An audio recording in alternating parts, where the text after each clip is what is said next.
À 6h15, nous ouvrons le kiosque d'Europe 1, Thomas Soto. Le kiosque d'Europe 1 et toutes ses plumes, Marion Calais et ses accents régionaux, Jean-Philippe Ballas qui parle les langues du monde entier, Axel de Tarlet, ce sont les chiffres et l'écho, Eva Rock devant la télé. Bonjour à tous. Bonjour Thomas. Grande forme ce matin, non ? C'est lundi. On commence avec vos quotidiens nationaux. Et si la Grèce quittait l'euro ? C'est évidemment la question du jour posée en une par Direct Matin. L'Europe sur le fil du rasoir, titre Le Figaro. Le sujet est aussi en une de Libération, de l'Opinion. La Grèce a qui tout double. L'Humanité a choisi d'interpeller le chef de l'État, Monsieur Hollande. La France doit aider le peuple grec. Aujourd'hui en France, fait sa une sur le grand bazar des rythmes scolaires. Encore et encore, l'école n'en finit pas de changer ses rythmes. Beaucoup d'emplois du temps seront de nouveau modifiés à la rentrée.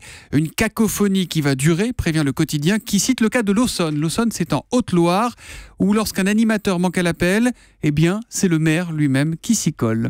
Une femme à la tête de Fleury, c'est un papier que vous lirez dans 20 minutes ce matin. Elle s'appelle Nadine Piquet, ça ne s'invente pas, et elle est devenue vendredi la première femme à prendre les commandes de cette prison de la région parisienne, qui avec ses 3000 détenus est le plus grand centre pénitentiaire d'Europe.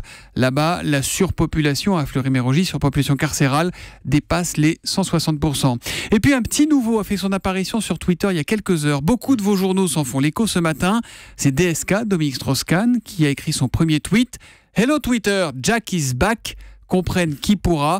Certains disent qu'il se prendrait pour Jack Bauer de la série 24 heures chrono. Vous avez une hypothèse, vous, autour de la table ou pas, sur ce Hello Twitter, Jack is back ? Non, mais ça fait beaucoup de bruit hier après-midi sur Twitter, effectivement. Évidemment. Marion Calais, quels sont parmi les titres de la presse quotidienne régionale les 3 unes qui ont le plus attiré votre attention ce matin ? D'abord celle du Dauphiné libéré, des fleurs déposées à même la rue sur cette photo qui occupe la une. Hommage à la victime d'une nouvelle fusillade à Grenoble qui intervient, explique le journal, dans un contexte tendu, car les violences se sont multipliées ces derniers temps dans la capitale iséroise. Le Courrier Picard, de son côté, attend les régionales. Et Marine Le Pen, toujours pas officiellement candidate, mais déjà donnée gagnante selon un sondage publié ce week-end. Et puis, comme je sais que vous n'avez pas pu profiter de la fête de la musique hier soir, Thomas, non, il y avait le foot. Cadeau ce matin avec ce titre des dernières nouvelles d'Alsace. Oh, c'est bon ça, Coco. Juste comme ça, pour la fête de la musique. Juste comme ça, quand la musique est bonne, c'est la une des DNA. La qualité de la programmation leur a presque fait oublier aux Strasbourgeois les averses qui se sont invités à la fête. Oh, ça c'est bon, Coco. Bon, l'histoire du jour fait frissonner à la une de Var Matin. Le titre, c'est Tir et stupeur. Qu'est-ce que c'est que cette histoire ? Incompréhension même, pourrait-on rajouter. Imaginez-vous une douce nuit d'été, la première nuit d'été dans le Var. Des discussions entre amis sur la place du village du Muy, 2h du matin. Entre bavardage et jeux de cartes, le temps s'écoule en douceur jusqu'à ce qu'une voiture déboule et qu'un de ses occupants se mette à tirer. La scène avait quelque chose d'irréel, raconte Var Matin. Plusieurs coups ont été tirés, pas avec n'importe quel calibre en plus, puisqu'il s'agit de chevrotine.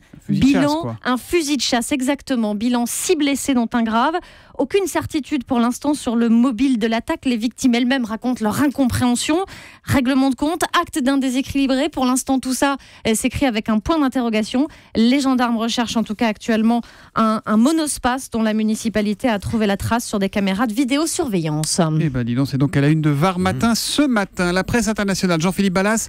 On va aux États-Unis et peut-être la parade si vous avez passé une nuit compliquée à cause de la fête de la musique, chers amis. Je me suis dit que c'était d'époque et j'ai lu ça dans le New York Times. Alors imaginez une ambiance de boîte de nuit en plein air, en plein Manhattan.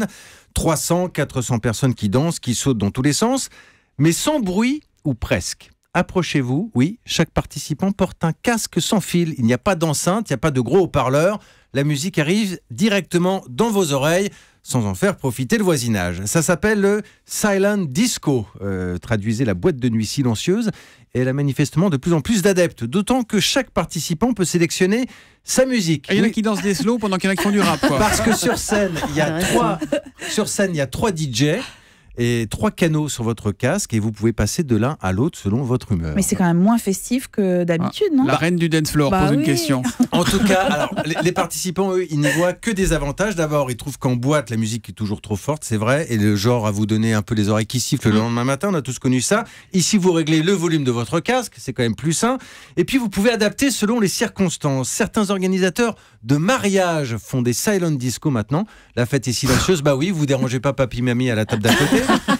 Et puis, vous pouvez alterner entre la programmation de la mariée ou du marié. Enfin, il y a le New York Times qui raconte... S'ils sont déjà pas d'accord sur la musique, Allez, merci, ouais, ça part mal votre histoire.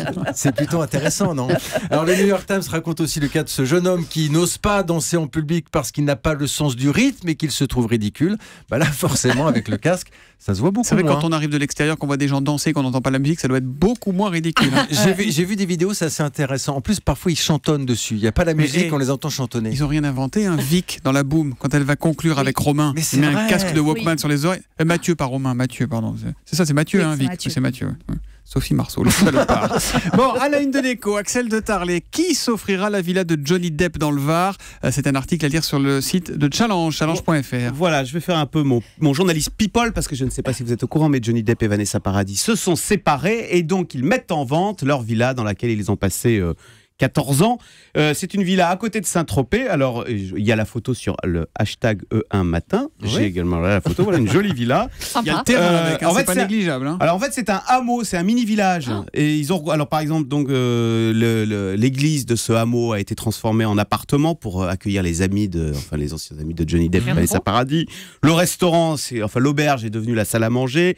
Alors Johnny Depp avait fait construire aussi un skatepark pour son fils Jack. Bon, je vous passe les 2 piscines, etc. Et alors le couple a vraiment tourné la page parce qu'ils ont décidé de vendre la maison en l'état, c'est-à-dire qu'il y a à l'intérieur tous leurs souvenirs. Donc vous avez les livres, vous avez les DVD, vous avez même des toiles qu'a peintes Johnny Depp qui sont dans la maison, qui seront vendues avec. Vous avez il a un goût un peu spécial. Oui, enfin, je sais pas si ça vaut très. Alors combien le prix? Oui, à la fin. Non, parce que on a toujours le secret espoir que pourquoi pas Europe 1 l'année prochaine Mais nous délocalise là-bas. Voilà, 23 millions de dollars. En euros, ça fait moins cher. Est-ce que c'est négociable? Ça fait 20 millions d'euros. C'est pas la villa la plus chère, souvenez-vous. Ici même, nous avions parlé l'an dernier. La villa la plus chère du monde, c'était à Saint-Jean-Cap-Ferrat. On va voir si vous avez suivi. Elle avait été vendue combien? Là, c'est 23 millions de dollars.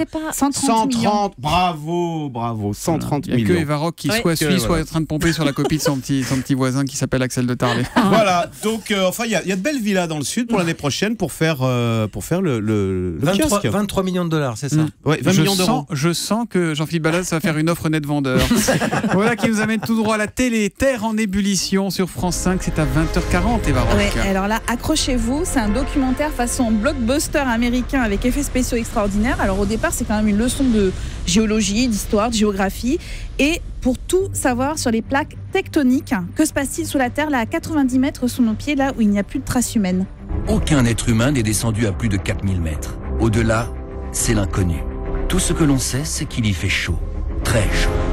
Cette chaleur provient d'un élément enfoui à 5000 km. Une boule de métal géant.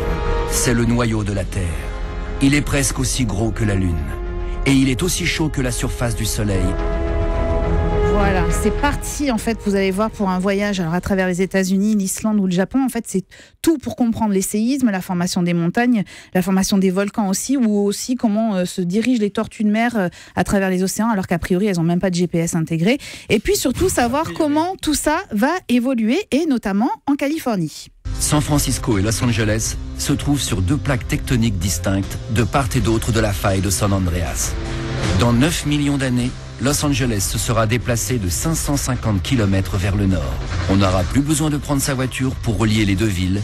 Elles seront côte à côte. Je crois qu'on en reparle dans le kiosque dans 9 millions. Alors voilà, c'est ça, c'est ce que j'allais vous dire, on a un peu de temps devant nous. Alors, au-delà des reportages, vous verrez le documentaire de la BBC se démarre surtout de tout ce que vous avez vu par le côté spectaculaire, avec notamment la reconstitution de la planète en hologramme dans un immense hangar. Et le journaliste qui s'appelle Richard Hammond, qui est un des animateurs de Top Gear, donc rien à voir, une émission de voiture, se balade autour de cette fameuse Terre en hologramme pour expliquer avec pédagogie en fait tous les phénomènes que je viens de vous décrire et les lieux où la Terre bouge encore. C'est absolument passionnant et c'est surtout à regarder en famille. Comme quoi on peut toucher le fond et y prendre du plaisir. Terre en ébullition sur France 5 ce soir à 20h40. C'est le conseil télé d'Eva Rock, rideau sur le kiosque.